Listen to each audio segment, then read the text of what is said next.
Ne sois pas Dieu d'oreille. Ne sois pas Dieu d'oreille. Ouvre ton cœur. Ne sois pas déconcentré. Je t'en prie. Je t'en prie, sois concentré. Je ne veux pas que tu me regardes. Je ne veux pas que tu dises que c'est le pasteur que tu connais depuis et que tu t'habitues à m'avoir vu prêcher. Bien que ça va faire 3 ans que nous prêchons, je ne veux pas que tu t'habitues à ça. Je ne veux pas que tu t'habitues à ça. Car il est le même hier, aujourd'hui, éternellement, il ne change pas. Je veux que tu désires recevoir quelque chose, que tu entendes la voix de Dieu dans ce que je vais dire. Je pourrais dire peut-être une phrase, mais ça ne va pas te laisser indifférent. L'Esprit de Dieu pourra dire quelque chose. Ça sera ta révélation. Ça sera ta révélation. Ça sera la réponse à ton problème. Ça sera la clé pour avancer à une autre étape de ta vie. Peut-être une seule phrase venant de l'esprit de ma bouche va être ce qui va changer ta vie après ce dimanche. Je ne veux pas que tu t'habitues à la prédication. Il s'agit de la parole de Dieu. Il pouvait dire qu'il est la prière, il pouvait dire qu'il est la louange, mais il dit qu'il est la parole de Dieu. Il dit, et cette parole s'est faite chair. Que la parole que nous allons entendre de l'Esprit, que je ne sais de comment il va commencer, de comment il va homogénéiser tout cela. Qu'est-ce qu'il va dire? Car moi-même, je ne sais comment même commencer mon introduction. J'ai peut-être à l'esprit ce que je vais dire, j'ai peut-être les points de ce que je vais dire, mais les enchaînements et les histoires et les exemples ne viendront pas de moi. J'aimerais dire à quelqu'un, Dieu va te parler ce matin. Dieu va te parler ce matin. Tu peux ouvrir les yeux? Amen. J'aimerais vous dire, grandissons en sagesse. Vous savez, par exemple, ce que je vais toucher, un des points que je vais toucher ce matin, m'est venu beaucoup plus parce que je me suis écouté. C'est-à-dire que quand je me suis écouté ce matin, j'ai dit une phrase dans moi-même, ma propre prédication. C'était une révélation pour moi. Je te parle de moi-même qui m'écoute. C'est-à-dire que j'ai dit une phrase pendant que je parlais. La seule phrase là, j'ai dit, donc c'est ça. Parce que quand nous prêchons, c'est l'Esprit qui nous inspire. Amen. Par la grâce de Dieu, Dieu m'a donné un esprit prophétique. Et quand on parle d'un esprit prophétique, ce que nous sommes en train de faire là, c'est une prophétie.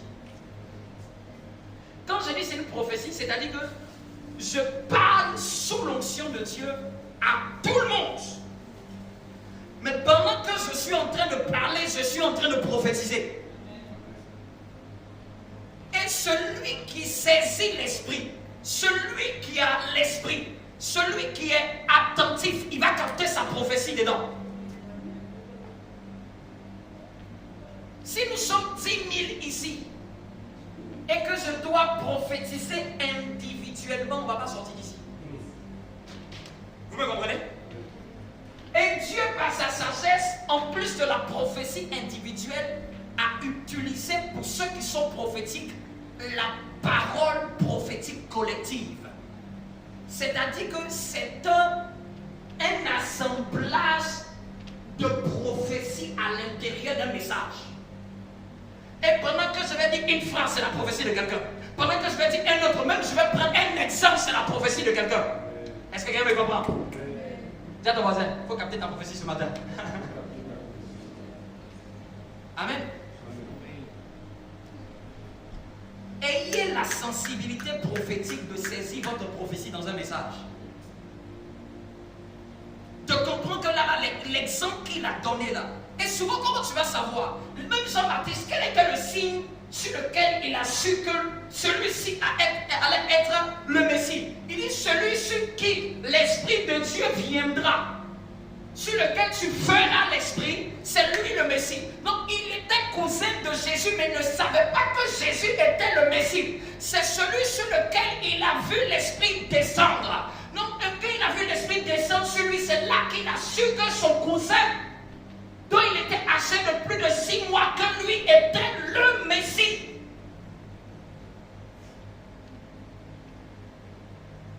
Qu'est-ce que ça veut dire? Sur la partie où tu vas voir l'Esprit descendre sur toi, l'Esprit braquer ton attention, l'Esprit braquer ta focalisation, c'est-à-dire que ça ne va pas te laisser indifférent. Au fait, c'est ta prophétie.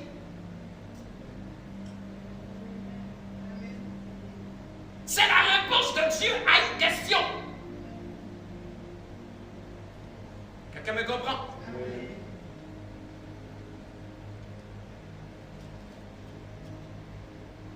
Donc nous sommes dans notre série. Cette série, elle sera très longue.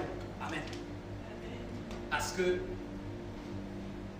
elle va être le fondement de nos objectifs même dans cette église. Quand il s'agira de Dieu et d'apprendre aux plus petits, d'apprendre à connaître Dieu, voici les choses que Dieu voudrait qu'on puisse savoir. J'étais en train de conduire ma voiture et j'étais en train de comprendre au fait que les 5 points que j'étais en train de traiter, la plupart du temps, c'est sur ça que tous mes messages tournent. Inconsciemment, c'est Dieu qui a dû me dire, est-ce que tu sais que les 5 points que tu touches là, ce sont les 5 points, au fait, j'ai dû t'emmener à segmenter et structurer, au fait, ce qui est de moi dans ton esprit. Et c'est là qu'en même temps, j'ai une révélation. Quand il s'agira d'apprendre à connaître Dieu, il faudrait que dans cette église, quelqu'un comprenne, il n'y a pas 20 000 choses, c'est de lui apprendre les 5 choses. La première des choses, c'est quoi? C'est d'apprendre à faire quoi? C'est apprendre à faire quoi? Tu parles pas bien. C'est apprendre à faire quoi? C'est apprendre à... Tu parles timidement. C'est apprendre à... Tu peux faire mieux que ça. C'est apprendre à... La deuxième des choses, c'est apprendre à faire quoi? À aimer son prochain.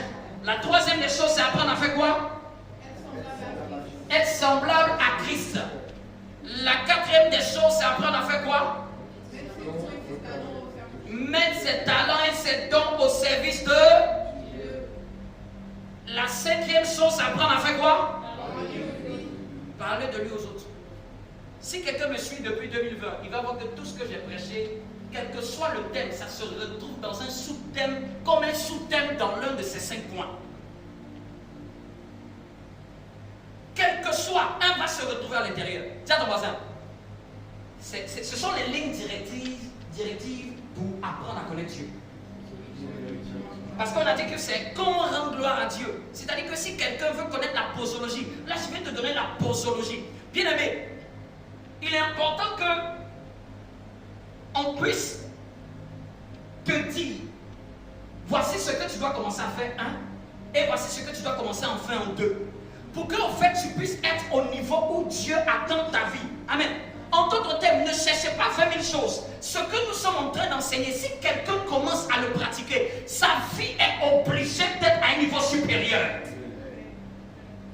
Personne ne rend gloire à Dieu et Dieu le laisse comme tel qu'il est. Nous ne cherchons pas des millions de choses. Il peut y avoir beaucoup de messages. Mais voici une base centrale de ce que nous allons enseigner.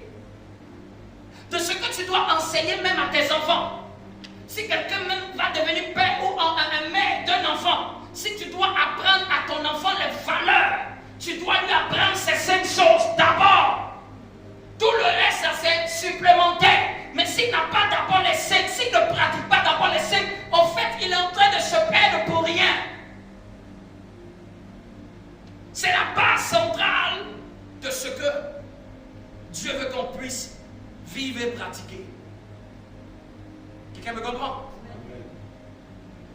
Dis à ton voisin, gravons-le.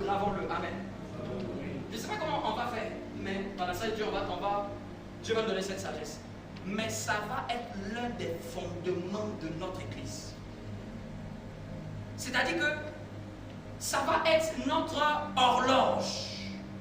Ça va être même la chose que quand tu vas devoir même former quelqu'un, enseigner quelqu'un, tu ne vas pas te perdre à l'enseigner sur 1 milliard de choses. Tu vas d'abord commencer par ça. Tu vas commencer à d'abord lui faire comprendre. Notre première introduction, tu es né pour quoi? Pour Dieu. Tu dois d'abord lui faire entrer ça dans la tête. Tu dois d'abord lui dire ce pour lequel il vit, pour qui il vit, pour Dieu. Il a été créé pour Dieu. Quand il finit de comprendre ça, et qu'il comprend qu'il a été créé pour Dieu, mais pour faire quoi? Pour rendre gloire à Dieu. Maintenant, tu vas lui dire comment rendre gloire à Dieu. Tiens, voisin, n'est-ce pas simple? Et donc, chaque fois que tu dois te réévaluer, tu dois te réévaluer sur des fondements. Quelqu'un me comprend? Tu dois te demander où est-ce que j'en suis en termes d'adoration. Est-ce que je valide? Quand tu vas devoir souvent te checker, vous me comprenez? Parce qu'il faut souvent se checker, se remettre en cause, se remettre en questionnement. Il faut arriver souvent à se réviser. C'est celui qui ne se révise pas, il ne s'améliore pas. Celui qui ne se révise pas, il ne se perfectionne pas. Celui qui ne se révise pas, il ne peut pas voir ce qui ne va pas pour essayer de le corriger. Celui qui ne se révise pas, il ne peut pas voir la faille qu'il y a en lui, la faiblesse qu'il y a en lui. Donc chaque fois que tu dois te questionner au sujet de ta foi, au sujet de ton avancement avec Dieu, au sujet de ta progression, tu dois voir en quoi tu es profond dans ces points-là. Si tu mets de l'eau dans une voiture, la voiture ne roulera pas. Il peut manquer un rétroviseur. Il peut manquer une jante. Mais l'eau, là, c'est un élément qui empêche le fonctionnement du véhicule comme carburant. Il peut manquer un peu de peinture. La voiture va toujours bien rouler. Mais quand tu vois que c'est craqué, ça ne bouge plus, ça n'avance plus, c'est qu'il y a un élément fondamental qui a été trahi. Je ne sais pas, est-ce que l'église en me comprend? Dis à ton voisin, il faut avoir ta checklist. Ça va être la checklist. Checklist. Dis à ton voisin, c'est notre checklist. Tu dois voir encore, attends, est-ce qu'en termes d'adoration, est-ce que quand tu vas t'évaluer, est-ce que je suis profond dans mon adoration? Peut-être que en termes d'adoration, il est profond. Mais il doit voir maintenant, est-ce que c'est aimer son prochain? Et puis ce que je veux dire, ce sont les grands titres, parce que dedans c'est profond. C'est profond. Pendant que je parle, Dieu merci, il me donne la checklist. Quand je dis Dieu va me donner la sagesse, comment on fait là? Il va me donner la checklist. La checklist c'est quoi? C'est-à-dire que ce sont les points que je vais énumérer à l'intérieur de chaque grand thème. Et ça doit à chaque fois, tu dois le garder. C'est comme si ça t'aide à méditer et à revenir sur le bon fondement. Même quand quelqu'un va venir te voir, parce que demain certains parmi vous vont devoir s'occuper d'autres. Tu dois, avant d'aller prier Dieu pour chercher autre chose, avant de rechercher un discernement spirituel, il faut voir d'abord si c'est qu'on a enseigné, si la personne le pratique d'abord. Quelqu'un me comprend? Non, tu vas lui demander, ça ne va pas dans ma vie. Pasteur, ma vie est compliquée, mon chien. Je vais prendre la checklist avec toi. On fait sortir la checklist. Parce qu'avant qu'on puisse prier pour toi, pour te poser les mains, avant qu'on peut-être c'est un démon qu'on doit chasser, pourquoi même ce démon est là dans ta vie? Pourquoi il est là en train de te souffleter? Tiens, ton voisin, la checklist. Donc même, nous tous qui servons Dieu ici, c'est notre référence. Ça devient référentiel. Dans n'importe quel domaine, il y a un référentiel. Une base. Tiens, ton voisin, la checklist. Et puis c'est là que peut-être même tu l'examines. Qu'est-ce que tu en dis par rapport à aimer ton prochain? Tu penses que...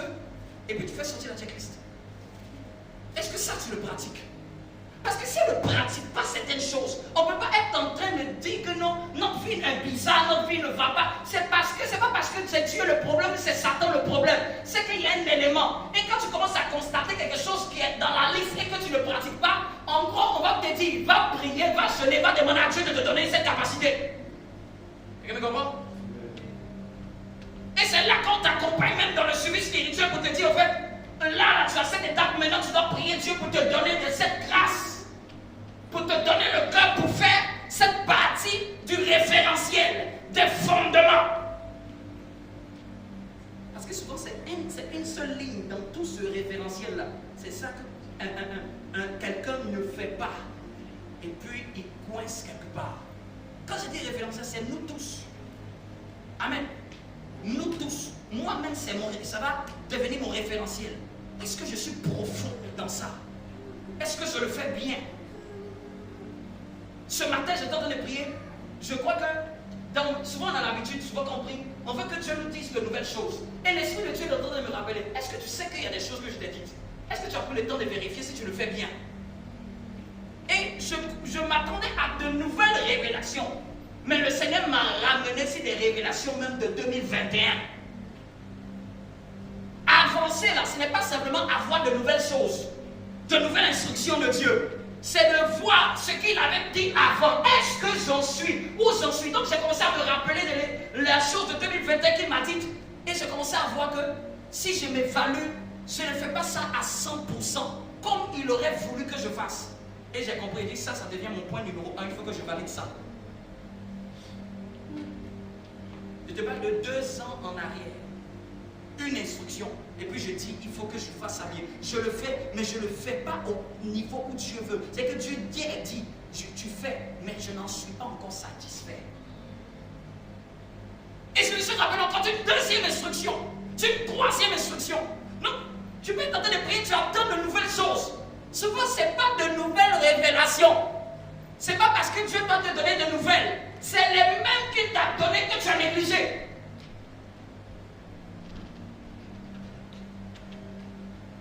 Et avancer, c'est quoi? C'est souvent faire sortir des choses que Dieu avait dit. Et que tu dois maintenant essayer maintenant de maximiser dans ce domaine. Il peut arriver, je suis en train de prophétiser comme ça, il peut arriver dans une saison d'une vie où Dieu veut que tu mettes à fond un des 5 points que je suis en train de dire. Là, je viens de prophétiser pour quelqu'un. Que Dieu mette à fond. C'est-à-dire que c'est comme si à cette saison-là, le ciel va attendre. C'est pas pour dire que les autres vont être négligés. Tu vas les faire, mais le ciel va attendre que tu maximises beaucoup plus de ton temps et de ton énergie dans ce point-là précisément. Parce qu'en fait, ça devient ta clé pour ta porte. Chaque fois, là je prophétise encore, chaque fois en réalité qu'une porte doit s'ouvrir, il faut une clé. Et chaque fois qu'une porte nouvelle doit s'ouvrir, il faut une clé. Et cette clé-là, c'est une instruction même parmi les 5.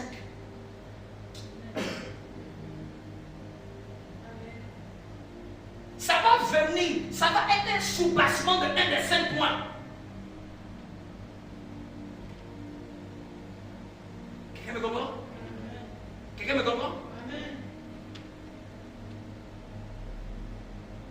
Dieu pourra peut-être te dire, tu n'aimes pas assez les gens. C'est un sous-point.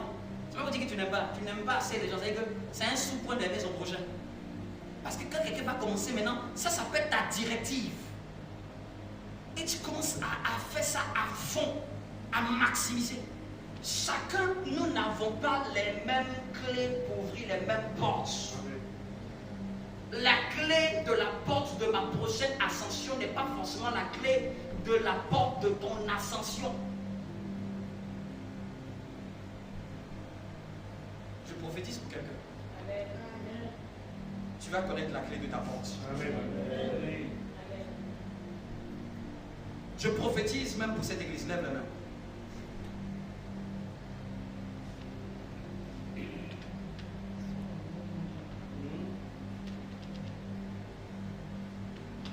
Et une chose que le Seigneur veut que je vous dise. Tous ceux qui servent même ici, qui croient en cette vision, n'attendons pas que toutes les conditions soient réunies pour faire l'œuvre de Dieu. N'attendons pas que tout soit réuni pour que nous puissions nous donner au maximum. Vous savez comment on a adoré Dieu ici? On a adoré Dieu de tout notre cœur. ça ne dépendait pas d'une condition. Ça dépendait de nous. C'est nous, nos cœurs, qui changeons l'atmosphère. Un cœur donné à Dieu change l'atmosphère. Vous me comprenez? Lorsque quelqu'un veut, donc que ce soit les chantres, que ce soit ceux qui dirigent, ne faites pas parce que nous nous voyons sans toutes les ressources. Faites de sorte que quand quelqu'un va te voir, il va dire waouh, quel amour de Dieu. Quelqu'un va te voir chanter dans ces conditions. En fait, il se convertit automatiquement. Il va voir qu'attends, lui, il n'aime pas Dieu. Quelqu'un va te voir te donner à fond en train de prier. En fait, quand notre cœur va s'ouvrir à ça, c'est la clé de notre porte. Acclame Dieu pour cela. Et je déclare sur cette église.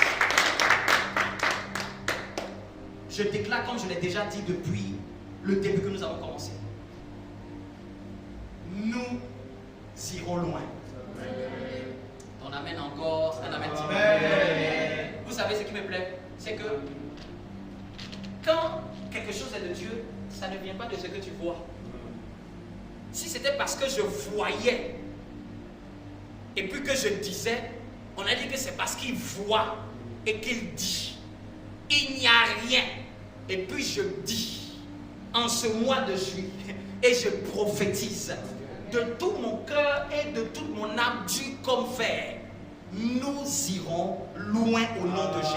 Amen. Et quand je dis nous irons, c'est que toi aussi tu iras loin. Amen. Je le décrète et je le déclare. Amen.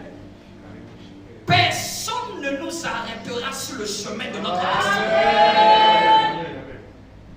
Je le décrète et je le déclare. Amen. Nous allons aller sur des sentiers nouveaux. Amen. Je le décrète et je le déclare. Nous allons défricher des champs nouveaux. Amen. Ton manque d'amène à ma Amen. Tu le crois ou tu ne crois pas? Amen. Ça ne dépend d'aucun facteur. À cause du Dieu que nous prions. Amen. À cause du Dieu que nous prions. Le Dieu qui m'a appelé. Le Dieu qui ne m'a pas laissé dans le statu quo. Le Dieu qui aurait pu me laisser dans le néant. Je le dis par rapport à ce que je sais de Dieu et de ce qu'il a dit. Nous allons prendre au-delà des limites de cette terre. Amen.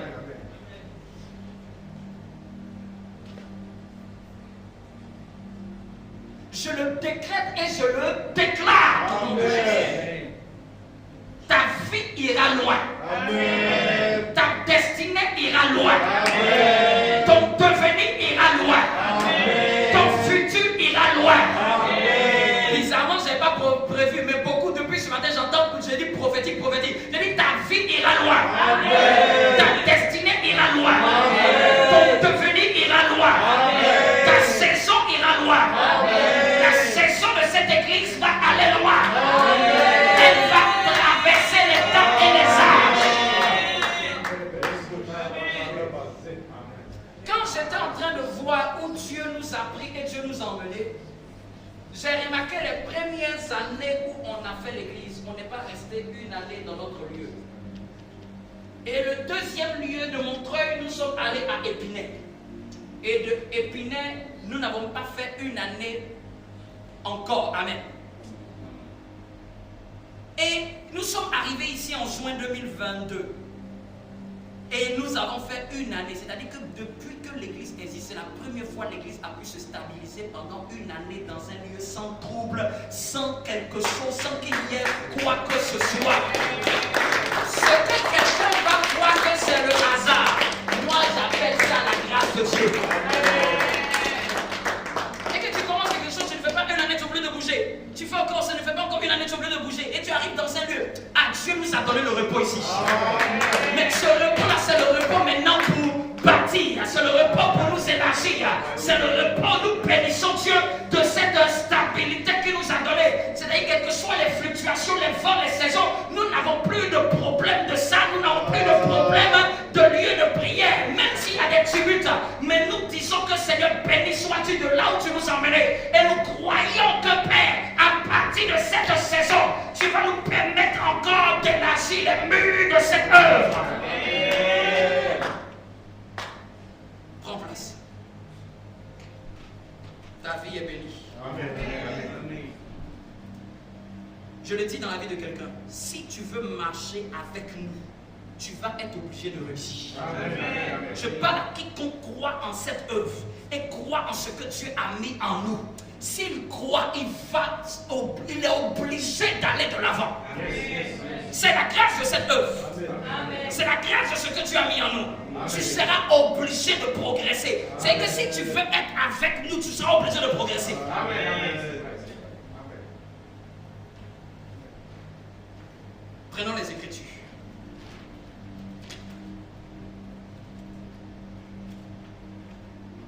Nous allons prendre Matthieu chapitre 6.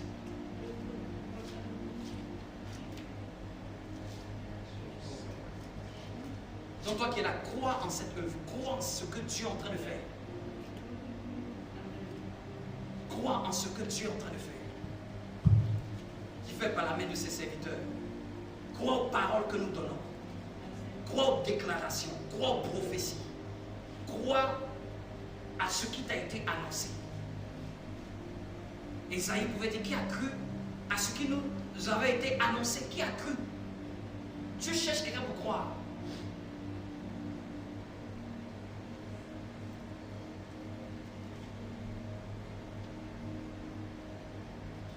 Matthieu chapitre 6, n'est-ce pas? Verset 9. Matthieu 6, verset 9. Je lis la parole du Seigneur. Voici donc comment vous devez prier. Voici donc comment vous devez prier.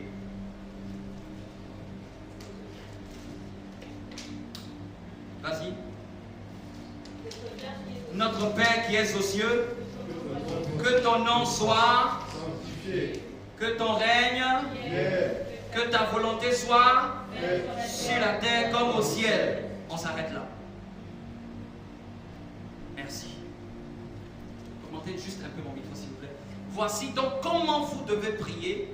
Notre Père qui es aux cieux, que ton nom soit sanctifié, que ton règne vienne, que ta volonté soit faite sur la terre comme au ciel. Dans cette prière appelée la prière de notre Père, il y a plusieurs parties.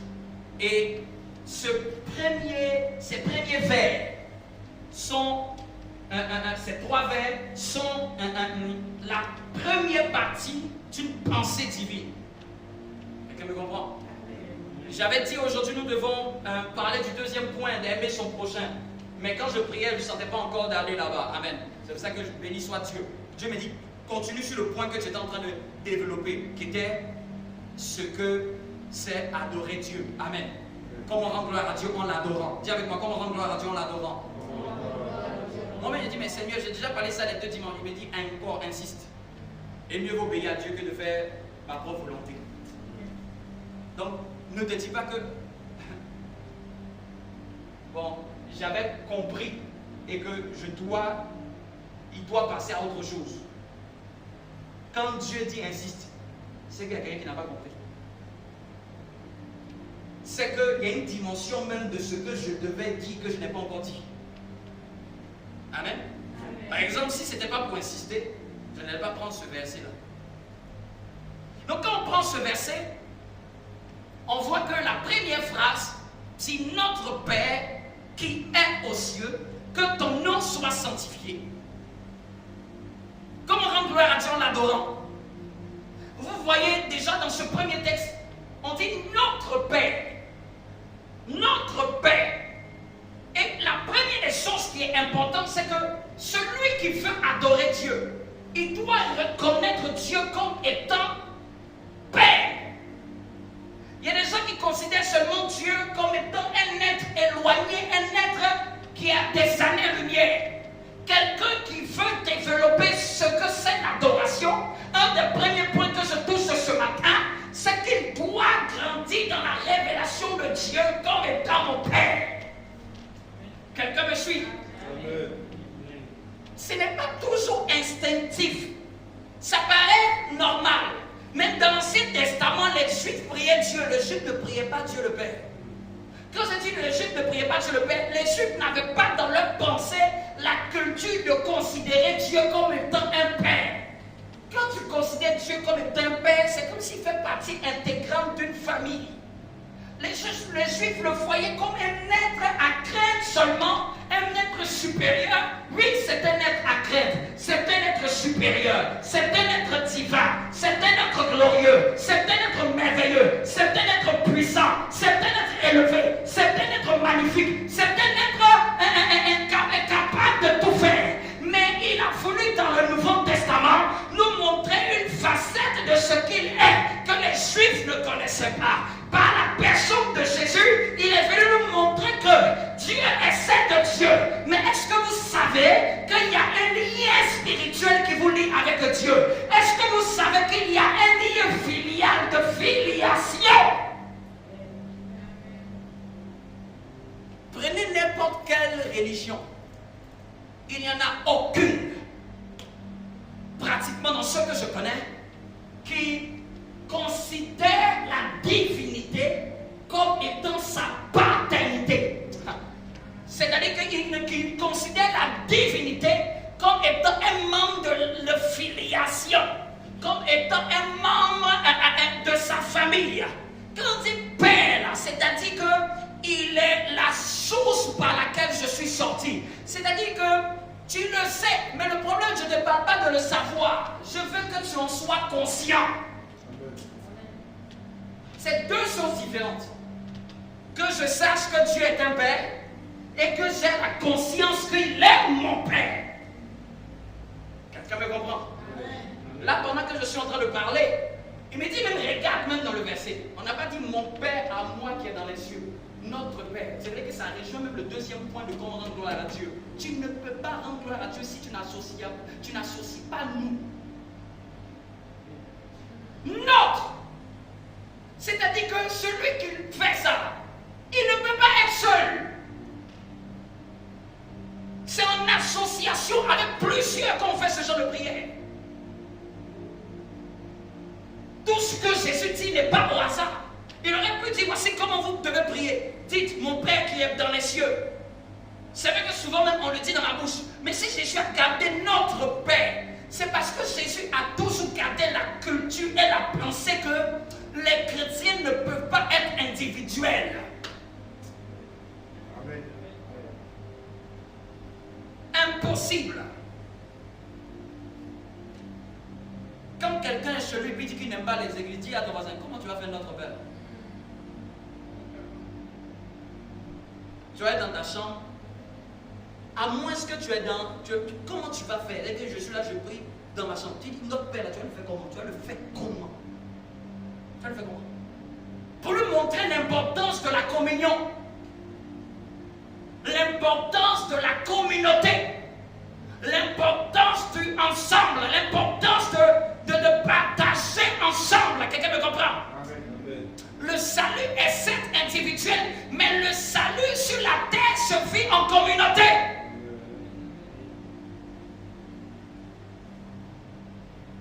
D'ailleurs, il n'y a rien qui existe sur la terre qui est fort si ce n'est pas une communauté. On va prendre la communauté qui fatigue aujourd'hui, les gens avec les couleurs arc-en-ciel. Amen. C'est une communauté. Elle a décidé de devenir une communauté. Si c'était individuel, la communauté est tellement puissante qu'ils arrivent à dire au sport le plus regardé, mettez nos couleurs là-bas. Vous devez parler de nos valeurs. Il n'y a rien qui existe sur la terre qui n'est pas en commun. Même les partis politiques. Même quand tu vas être candidat indépendant, tu vas devoir avoir une communauté après. Même si tu brises la loi du protocole, comme notre président, même ayant brisé la loi du protocole sans parti, ça a dû créer un parti. Même si tu ne veux pas, tu vas devoir te constituer en communauté. Même si au départ ça commence seul, tu vas devoir, tu ne peux pas. Même en assemblée, les gens qui sont du social ont dû s'associer de l'écologie. Ils ont dû former une communauté. Ils ont dû s'assembler pour représenter des valeurs communes. Mais la révélation une que je veux te dire, c'est la conscience que Dieu est mon Père, est notre Père.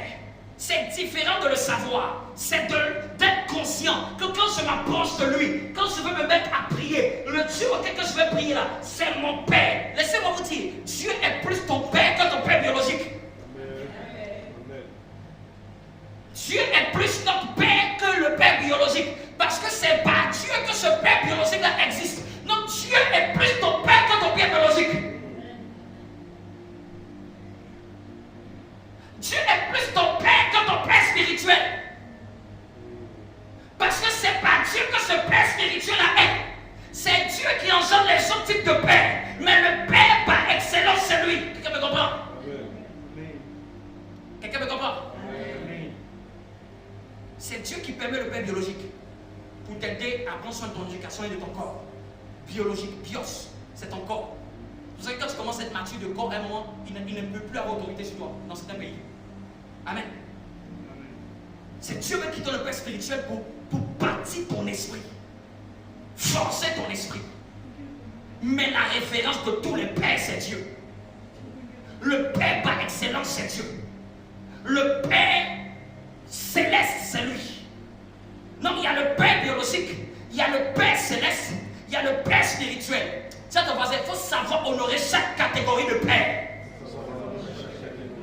Au fait, quelqu'un se perd, je ne parle de quelqu'un se perd dans sa vie quand il n'arrive pas à connaître ses pères, ou à honorer ses pères, ou à valoriser ses pères. Amen.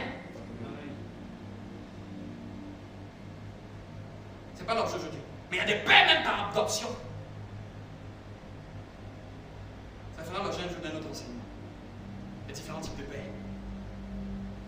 J'avance. Et il dit après que ton nom soit sanctifié. Après qu'il a mis l'accent sur notre Père, on a eu la révélation, la conscience que Dieu est mon Père quand je m'approche de lui. Parce que quand tu t'approches de Dieu, ne le vois pas loin, il est en toi, ne le vois pas loin. Adorer Dieu, c'est prendre conscience de ça. Quand je prends conscience que Dieu est un Père, c'est-à-dire qu'un Père éduque, un Père réprimande, un Père corrige, un Père enseigne, un Père bâtit, un Père te donne ses valeurs. Quand Dieu est ton Père, c'est qu'il faut attendre à ce qu'il te transfère ses valeurs. Il faut attendre à ce qu'il te transfère son éducation. Il faut attendre. C'est que ce n'est pas genre Dieu, quelqu'un qui est éloigné. Un Père, il veut te transférer un héritage. Quelqu'un me comprend? Et après, il dit que ton nom soit sanctifié. Là, maintenant, le deuxième point de ce que c'est, comment adorer Dieu. Ici, il a mis l'accent. Jésus n'a pas pris cette phrase en dernier lieu du Notre Père. S'il a commencé ça en premier, c'est que c'est très important. Que ton nom, le nom de Dieu soit saint. Ça veut dire quoi? Ça veut dire que je ne peux pas adorer Dieu en étant sale. Ça veut dire que l'adorateur lui-même, avant de sanctifier le nom de Dieu, chaque fois qu'il doit vouloir sanctifier le nom de Dieu, il doit se rappeler qu'il doit se sanctifier. Il doit se rappeler qu'il doit être aussi pur. Il doit se rappeler qu'il doit le faire en étant. Parce que sanctifier le nom de Dieu, là, c'est le nom de Dieu sort dans la bouche de qui? Sort dans la bouche de celui qui l'adore. Avant de dire Seigneur, sois élevé, il faut que toi-même tu sois saint. Quand je parle d'être saint, je ne parle pas de la sainteté de nature. Je parle de la sainteté dans la marche. Parce qu'il y a deux formes de sainteté. Il y a la sainteté par nature, par héritage. Nous avons hérité de la nature de Dieu. Non, je suis saint par nature. Mais comme je suis saint par nature, je dois vivre la sainteté que j'ai acquise par nature. Je parle de vivre la sainteté que j'ai reçue. Quelqu'un me comprend? Ce deuxième passage est en train de nous interpeller. Même s'il est ton Père, je ne peux pas adorer Dieu en étant dans le péché. Ça ne marche pas. Je mets ça cette checklist. Et heureusement que Dieu me donne ça que je l'ajoute. Parce que quelqu'un aurait cru que adorer Dieu là, il aurait dit que Seigneur, je chante, je loue, je marche avec toi. Mais il y a des gens qui pensent que adorer Dieu là, c'est que leur vie là ne doit pas s'améliorer. Leur vie là doit rester sale. Adorer Dieu, c'est que son nom soit sanctifié. Son nom est sanctifié dans la bouche de celui qui le dit. Son nom doit être sanctifié dans la bouche. La Bible dit que la prière du méchant est une abomination.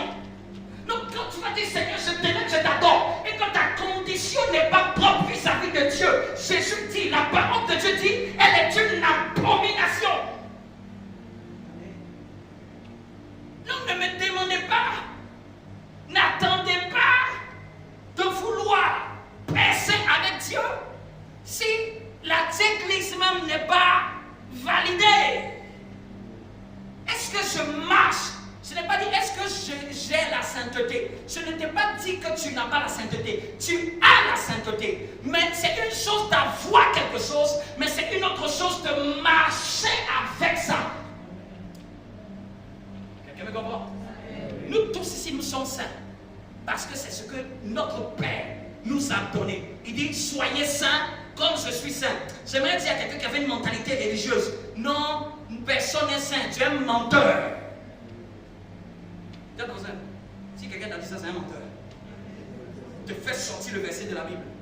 Soyez saints comme je suis saint. Dis à ton voisin, Dieu n'a pas été choqué de mettre ça dans la Bible. Soyez saints comme je suis saint. C'est-à-dire que marche dans la sainteté. Désire vivre dans cette sainteté. Désire faire comme Dieu. Comme il est, désire être aussi de cette même nature. Mais on n'est pas en train de rechercher une sainteté pour être saint. Dans la pensée théologique de la sainteté, nous ne sommes pas en train de rechercher à être saints. Nous sommes déjà saints et nous marchons pour confirmer cette sainteté. C'est deux choses différentes. Un chat ne miaule pas pour dire qu'on dise de lui c'est un chat. C'est parce qu'il est chat qu'il miaule. Le miaulement est la conséquence de sa nature. Le miaulement est la conséquence de sa nature. C'est parce que j'ai la nature de Dieu, je suis né de nouveau, que c'est pour cela que je vais marcher. Il dit marcher comme des nouveau-nés. Marcher comme des nouveau-nés. Dans la Bible, on utilise beaucoup le fait de marcher. Marcher, c'est-à-dire que c'est accompli maintenant ce que j'ai reçu. Tu vois ton voisin, le deuxième point qu'il te donne aujourd'hui, c'est sanctifier le nom de Dieu. Parce que souvent on va croire que sanctifier le nom de Dieu, le nom de Dieu est déjà saint. Le nom de Dieu, Dieu te dit la pensée, en d'autres termes, de ne pas salir le nom de Dieu à notre manière de marcher. De ne pas le vulgariser. Son nom là, n'est-il pas déjà saint? Son nom, n'est-il pas déjà saint? Mais pourquoi il dit non, que son nom soit sanctifié? Est-ce que c'est pour sanctifier? Est-ce que c'est pour encore rendre saint son nom? Non, non, non. Quand il dit que ton nom soit sanctifié, c'est pour nous interpeller. C'est pas notre vie. C'est pas notre vie que nous allons sanctifier. C'est-à-dire que nous n'allons pas ridiculiser. Je vais te prendre un français terre à terre. Ne ridiculisez pas le nom de Dieu. Ne banalisez pas le nom de Dieu. Ne vulgarisez pas le nom de Dieu. Quand je parle du nom de Dieu, c'est pas simplement les chiffres avec la culture du nom de Dieu. Avec du mal à dire le nom de Dieu qui est Yahweh. Ils utilisaient d'autres synonymes. Comme Adonai, comme Jéhovah Shammah, ils utilisaient plein de synonymes, mais ils n'aimaient pas dire le pétagramme divin. Parce que pour eux, on dit que tu ne prononceras pas le nom de Dieu en vain. C'est-à-dire qu'un peu comme la culture que les gens ont aujourd'hui, même dans l'humour. Dès qu'il y a un truc qui se passe, une assiette est tombée, et puis tu entends dans le son Jesus. Amen. Ça, c'est même un péché. C'est les anglophones, je ne sais pas où ils ont pris ça pour envoyer ça. C'est qu'ils font des humours, et pour tout, à chaque fois dans l'humour, là, quand il y a un choc, on dit le nom de Dieu. C'était la pensée première. Le nom de Dieu, ça fait partie des commandements. Tu prononceras le nom de Dieu, non en vain. Mais c'est beaucoup plus profond pour nous dans la grâce. Dans la grâce, en plus de respecter, de ne pas banaliser le nom de Dieu, il faut aussi que moi-même qui dois prier, moi-même qui dois chercher Dieu, moi-même qui parle de lui, moi-même qui suis son enfant, il faut que par ma vie, là, son nom ne soit pas sali. Merci Seigneur pour cette révélation. Il me dit souvent, quand vous êtes enfant de quelqu'un qui est connu, souvent on dit ne garde pas son nom. Vous me comprenez? Vous me comprenez? C'est aussi ce passage. Que ton nom ne soit pas gâté. Quelqu'un peut gâter le nom de quelqu'un, peut donner une mauvaise image parce qu'il est lié. Comme je sais que je suis lié à Dieu, tu es mon père, en d'autres termes. Toi qui es l'enfant de Dieu, il ne faut pas déconner avec le nom de Dieu. Excuse-moi de ces termes. Il ne faut pas banaliser, il ne faut pas salir le nom de ton père. C'est ce qu'il me dit. Je te dis dans le français terre à terre. Ne salissez pas le nom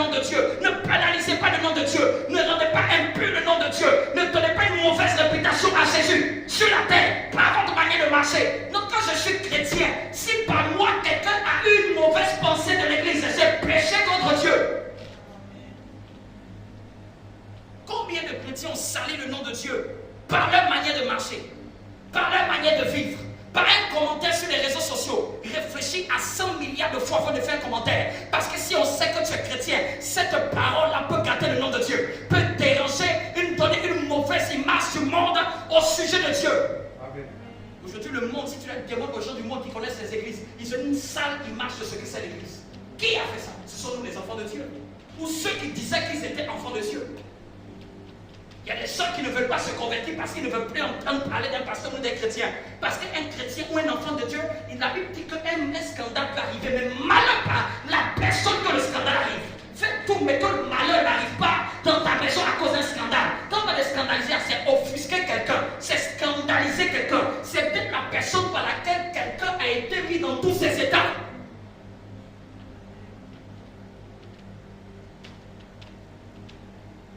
Scandaliser, il dit malheur. Ceux qui vont scandaliser même le plus petit. Qui a compris que ton nom soit sanctifié?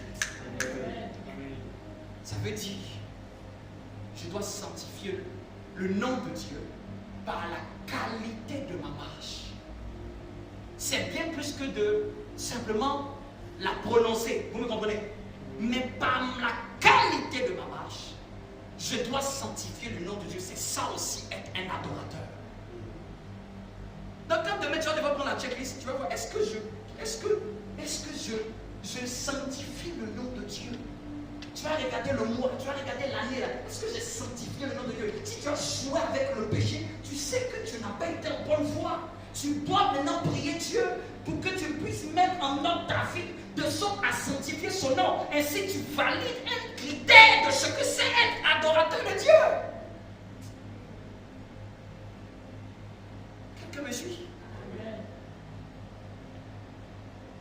Troisièmement, que ton règne. Un adorateur, c'est quelqu'un qui va rechercher le règne de Dieu. Le mot grec utilisé pour dire règne est un mot qui signifie basileia. Basileia, c'est de là même est venu basilique. Amen. Mais basileia parle du royaume. Quelqu'un me comprend?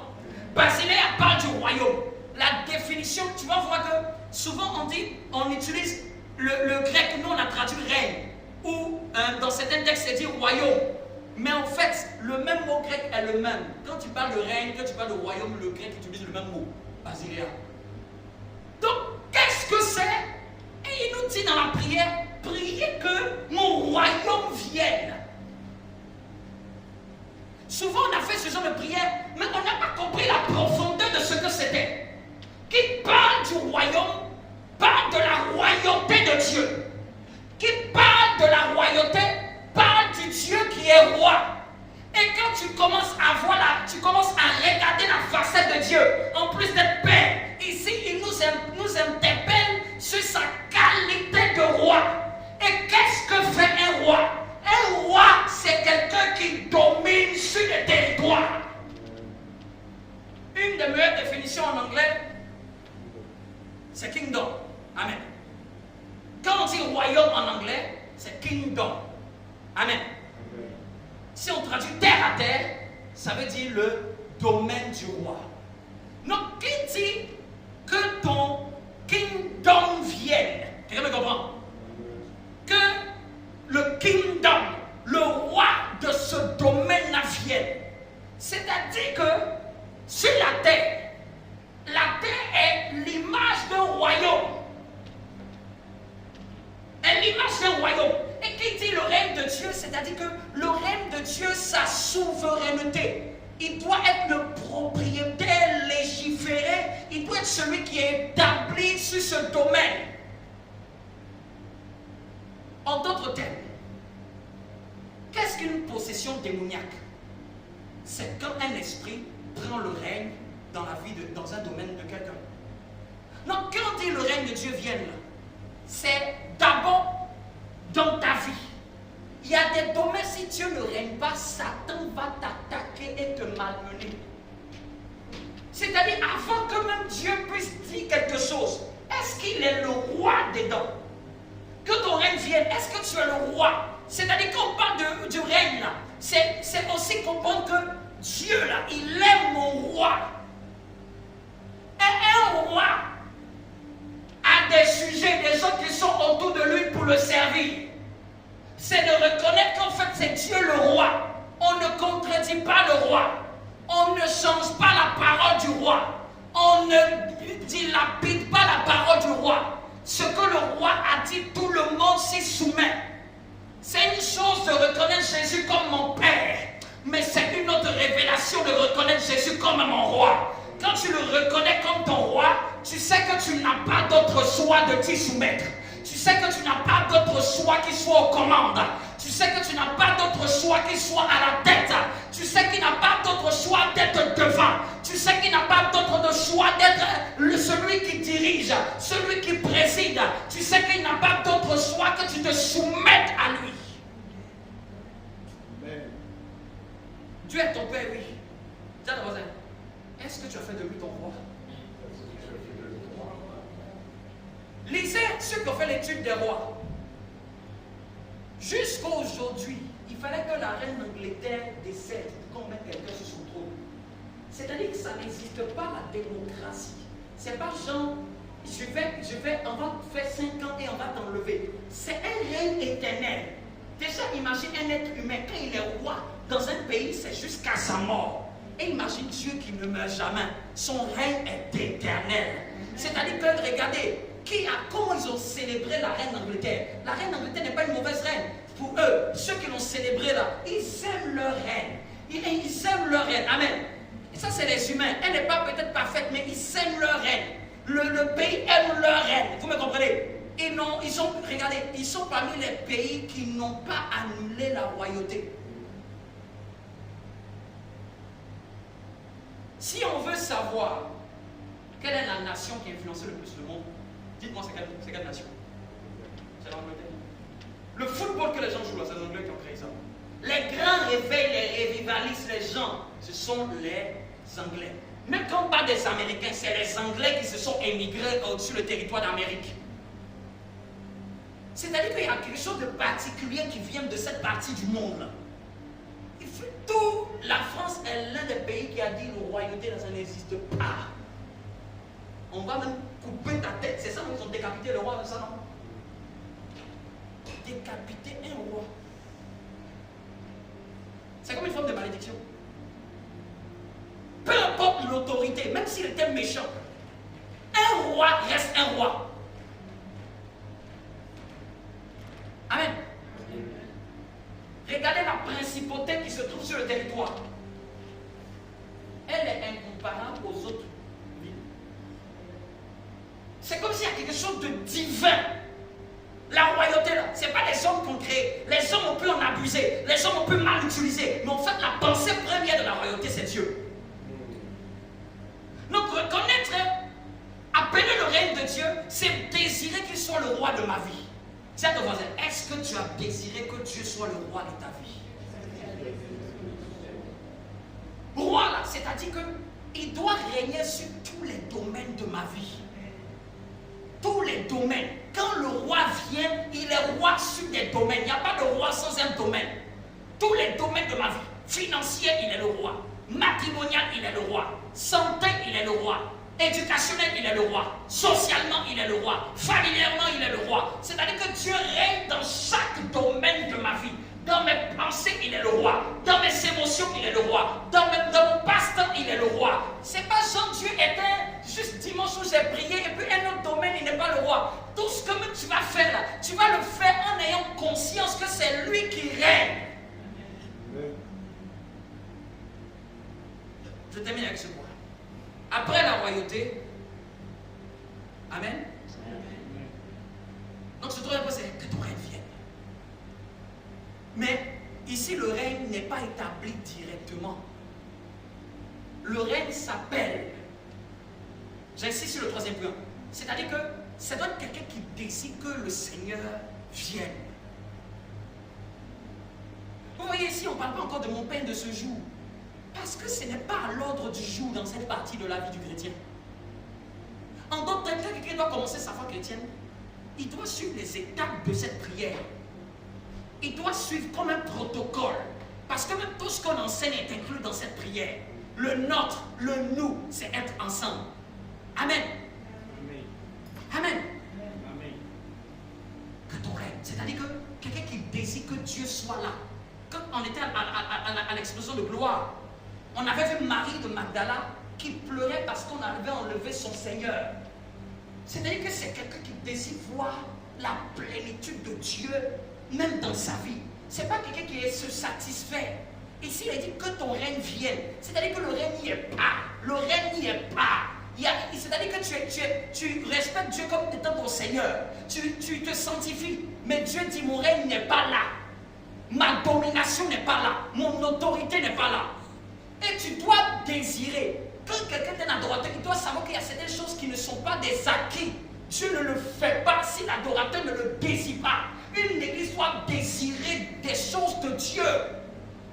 On veut voir le réveil, on veut voir les grâces, on veut voir les manifestations, on veut voir les vies épanouies, on veut voir les gens se marier. Bien aimé, ce n'est pas quelque chose qui est d'un coup, c'est un désir. Je veux voir dans cette famille-là, Dieu est au contrôle dans cette famille. C'est une vie de prière, ce n'est même pas un jour de prière. Règne, c'est-à-dire sois au contrôle, dirige, sois l'autorité.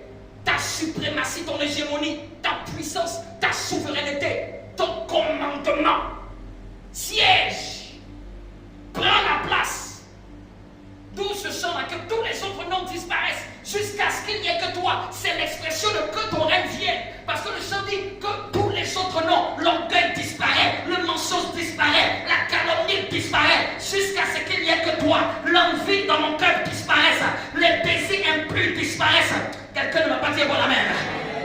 Seigneur, que la paresse dans mon cœur disparaisse, que la négligence disparaisse, jusqu'à ce qu'il n'y ait que toi, que l'amour des choses de la terre disparaisse, jusqu'à ce qu'il n'y ait que toi. Amen. Et c'est là qu'après, il dit que ta volonté soit faite sur la terre comme au ciel. Donc le règne de Dieu doit venir. Tout ça c'est des points de l'adorateur, hein, n'est-ce pas? C'est des points de l'adorateur. On a dit, il doit avoir la conscience que Dieu est notre Père. Son Père.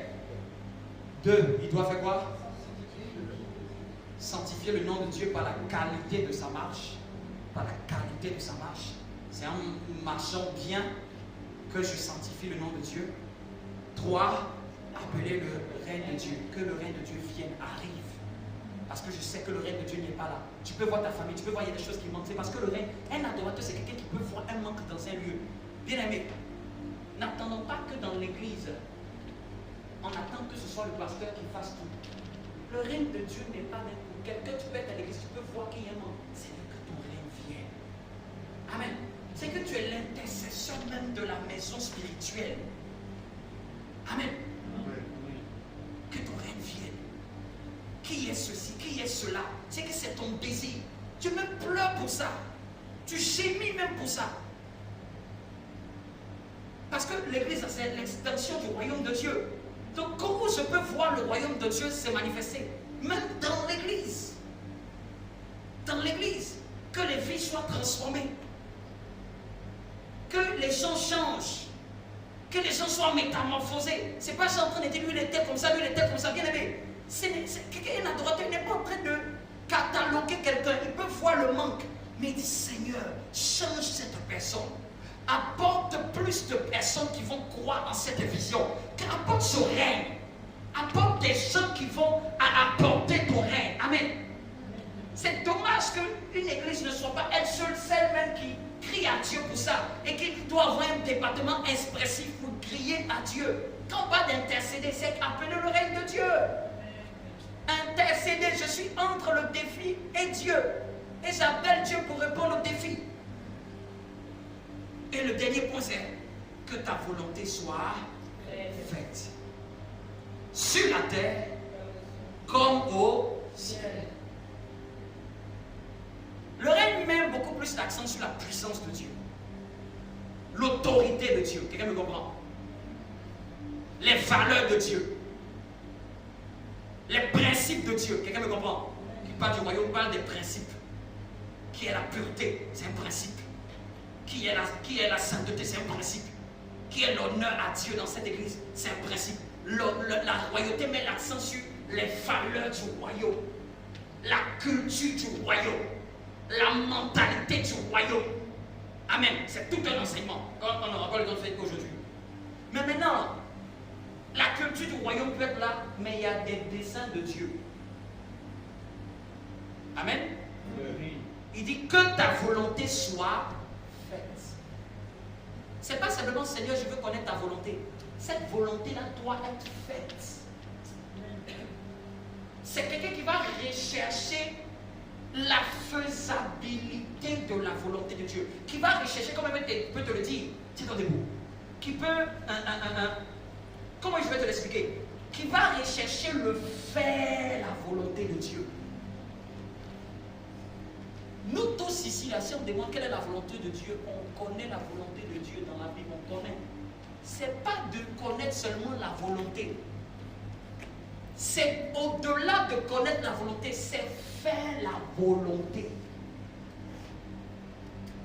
L'adorateur, c'est celui qui recherche à faire la volonté de Dieu.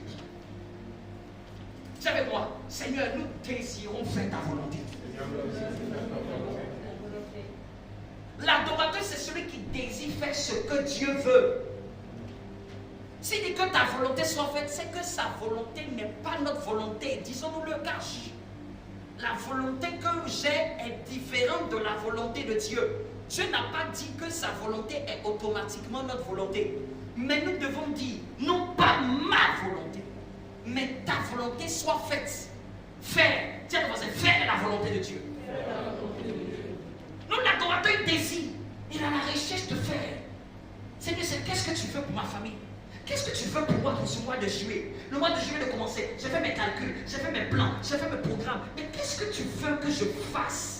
Qu'est-ce que tu veux que je fasse pour mon église? N'attendez pas tous les jours que ce soit le pasteur qui demande qu'est-ce que tu veux faire. Est-ce que tu dois te dire non? Qu'est-ce que je dois faire pour cette église? Qu'est-ce que je dois faire pour ma famille? Seigneur, quelle est ta volonté? Tu as une volonté pour moi. L'adorateur est à la recherche de faire la volonté de Dieu. Il est mal quand la volonté de Dieu n'est pas faite. Il n'est pas en paix quand la volonté de Dieu n'est pas faite.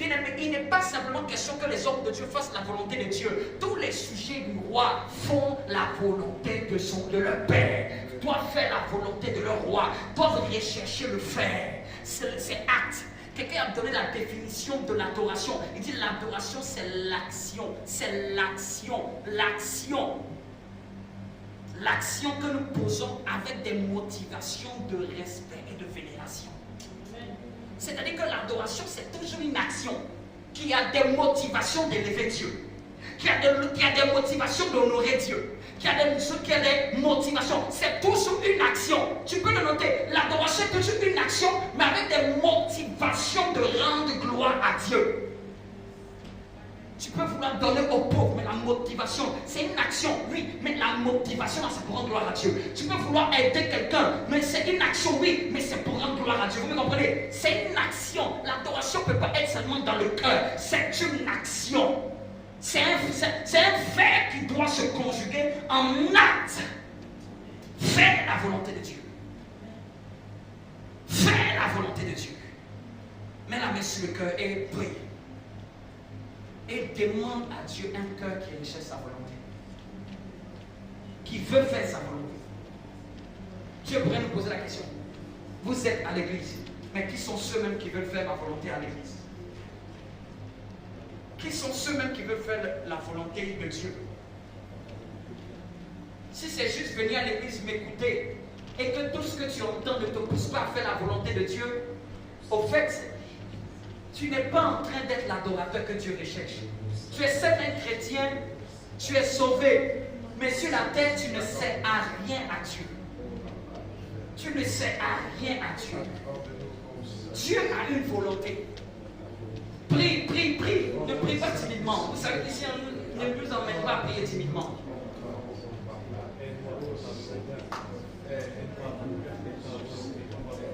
S'il te plaît, Seigneur, quelqu'un pour écouter ce message et le mettre en pratique. Quelqu'un, un adorateur qui désire faire la volonté de Dieu. Tu peux chanter chez toi, mais si tu ne désires pas faire la volonté de Dieu, tu as fait un point de l'adoration, mais t'en manque un autre. Faire la volonté de Dieu. Ne prie pas juste parce que je t'ai demandé de prier.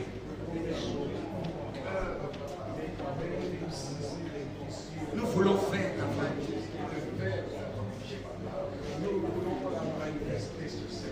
Nous voulons faire ta volonté. Quelle est ta volonté pour ma famille? Quelle est ta volonté en ce mois, en cette année? Il y a quelque chose que Dieu veut faire par toi. Il y a quelque chose que Dieu veut faire par toi. Mais tu n'es pas à la recherche de sa volonté. Tu es à la recherche de tes désirs. Tu es à la recherche de tes envies. Tu es à la recherche de tes plaisirs. Tu es seulement à la recherche de ce qui te plaît. Mais est-ce que tu es à la recherche de ce qui plaît à Dieu? De ce que Dieu veut? Dieu veut quoi? Échouer dans sa vie en tant que chrétien, c'est rater la volonté de Dieu. Accorde-nous cela, accorde-nous cela, donne-nous la force nécessaire, papa, pour manifester ta volonté, papa, sur cette terre.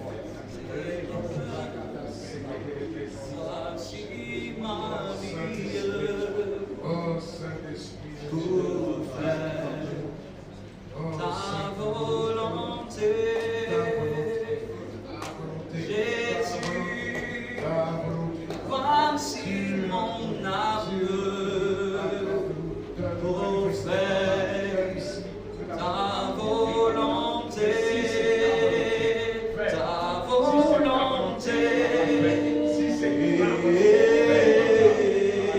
volonté.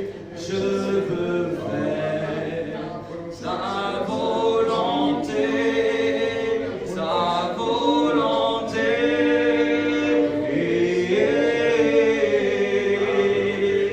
Je veux faire ta volonté,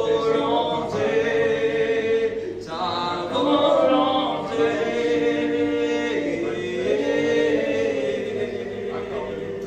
Je veux faire ta volonté. Pendant que tu le chantes, tu vas préparer ce que tu as apporté à Dieu pour lui rendre hommage. Car un adorateur, c'est quelqu'un qui sait rendre hommage à Dieu par ses offrandes. Je ne l'ai peut-être pas dit, mais un adorateur, c'est quelqu'un qui rend gloire à Dieu même par ses offrandes. C'est quelqu'un qui offre à Dieu. C'est ça aussi un adorateur. Il y a des gens qui adorent Dieu, mais ils n'offrent rien à Dieu. Ils offrent tout à leurs membres de leur famille, ce qui n'est pas mauvais. Mais si tu ne peux pas offrir à Dieu quelque chose de sérieux, quelque chose de pur, quelque chose de manifester ton amour, quand on aime quelqu'un, on sait lui offrir. N'oublie jamais d'offrir à Dieu chaque fois que tu te présentes à lui.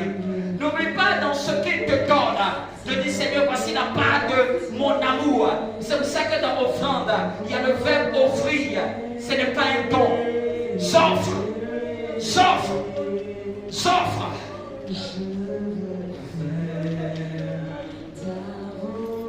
Tu vas offrir ton dixième, tu peux le préparer et dire à Dieu, je veux t'offrir pour que cela serve à l'avancement de l'Église, pour que l'Église soit remplie, pour que la maison du roi ne manque de rien. Car si la maison du roi manque, c'est quelque chose qui est une disgrâce. Je ne veux pas que la maison de Dieu manque. Je ne veux pas que la maison de Dieu manque. Non, non, non, non, non. Voilà pourquoi j'offre à la maison du trésor. Cette maison, la maison du trésor. Voilà l'action de grâce pour ceux qui te donnent. Seigneur, même dans le secret, vois, Seigneur, que cela serve à la volonté. Seigneur, vois l'offrande. Vois l'offrande. Vois l'offrande. Vois l'offrande. Vois l'offrande. Vois le sacrifice. de manière numérique, que ce soit par PayPal, que ce soit par virement. Foi, Seigneur, en tant que sacrificateur. Foi, Seigneur, porte un regard favorable sur les dîmes, sur ceux qui sont en alliance avec toi, avec le 10e, ceux qui ont dit non, 90 me suffit, qui disent Seigneur, même avec le temps de cette saison économique, je vais apprendre à être fidèle à mes dîmes, fidèle à mes offrandes, fidèle à toi, que ça aille, ça n'aille pas, l'adorateur reste fidèle à Dieu.